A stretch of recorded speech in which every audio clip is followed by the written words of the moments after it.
बोलिए प्रेम से श्री सद्गुरु महाराज की जय। महर्षि में ही सत्संग सुधा सागर ग्रंथ से पाठ, पारा संख्या 51, आध्यात्मिकता की ओर चलिए। प्यारे लोगों, संसार की संभाल बहुत ज़रूरी है। साथ ही यह भी ज़रूरी है कि संसार के उस पार में देखो। संसार में जब तक जीवन रहता है तब तक उसकी संभाल किए बिना आराम नहीं मिलता।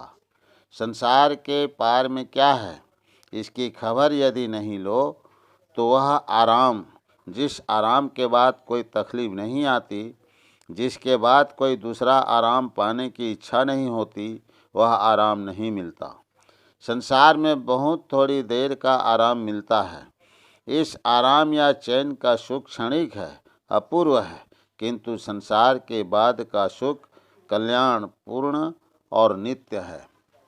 संतों ने कहा है कि संसार के कार्यों को भी करो और संसार के पार में भी देखने की कोशिश करो।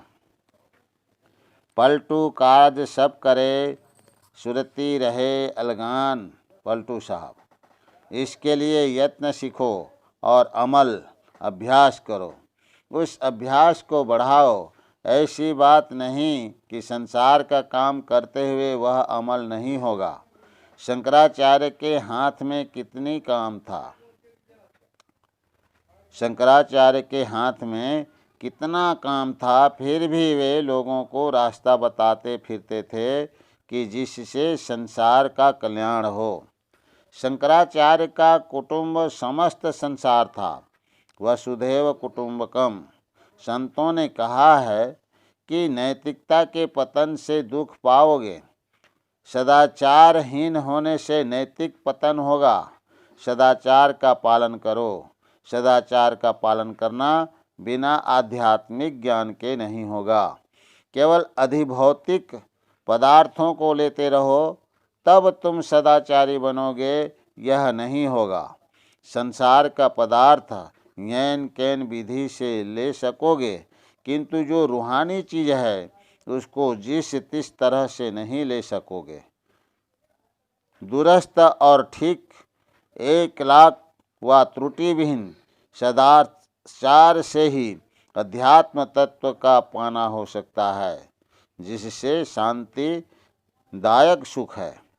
सदाचार के पालन में लगे रहने से नैतिकता का पतन नहीं होगा और जनता में नैतिकता की बढ़ती से संसार सुखी हो जाएगा।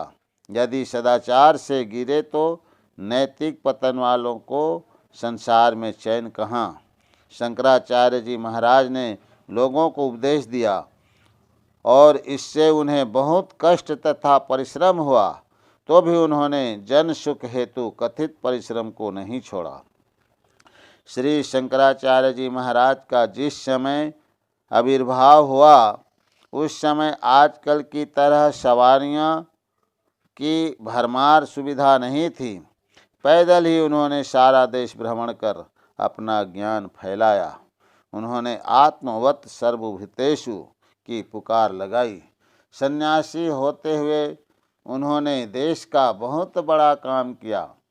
देश में सदा अध्यात्मवाद का प्रचार होते रहना चाहिए। यह विश्वास मत करो कि केवल अधिभौतिक में ही शांति और संतुष्ट मिलेगी। ऐसा कभी नहीं हुआ और न कभी होगा। आध्यात्मिकता की ओर बढ़ो और सांसारिक वस्तुओं को भी संभालते रहो। मैं देखता हूँ कि आजकल देश में नैतिक पतन हो गया है। जो जिस कदर खाने पहनने पाते हैं उसी में किसी तरह गुजर करते हैं, किंतु सदाचार का पालन हो, अध्यात्म ज्ञान हो तो जिन्हें खाने पीने की कम मिलते हैं उन्हें विशेष मिल जाए। हमारी सरकार देश को सुखी बनाने के लिए विधान बनाती है, किंतु उस विधान से रहते हुए भी नैतिक पतन के कारण लोग अन्न और वस्त्र की कमी को अत्यधिक महसूस करते ही हैं। इसलिए नैतिक पतन न हो, इसके लिए सदाचार का पालन कीजिए।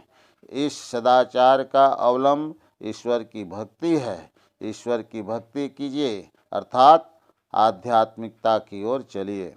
योग, ज्ञान और ईश्वर भक्ति सब संग संग मिले जुले हुए हैं।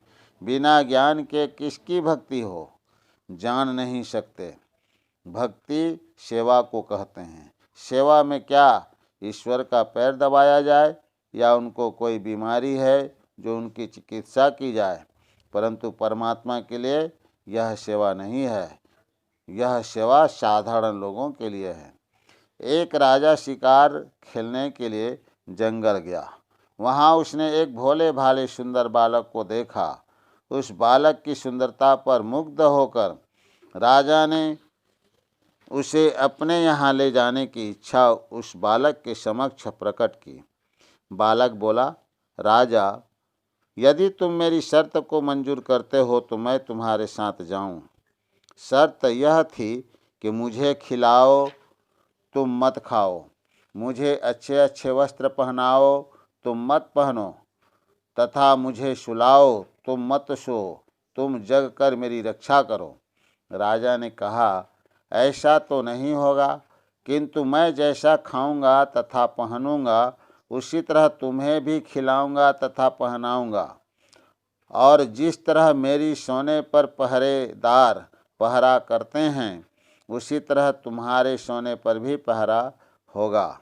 बालक बोला, मुझे ऐसा मालिक नहीं चाहिए। मेरा मालिक तो मुझे खिलाता है किंतु स्वयं नहीं खाता, मुझे वस्त्र पहनाता है किंतु वह वस्त्र नहीं पहनता, मैं सोता हूँ और वह जग कर मेरा पहरा करता है। परमात्मा के लिए खाना पीना पहनना और सोना नहीं। उस प्रभु की सेवा क्या होगी? उनके पास जाओ, अपने को उनके पास हाजिर करो, वही उनकी सेवा है।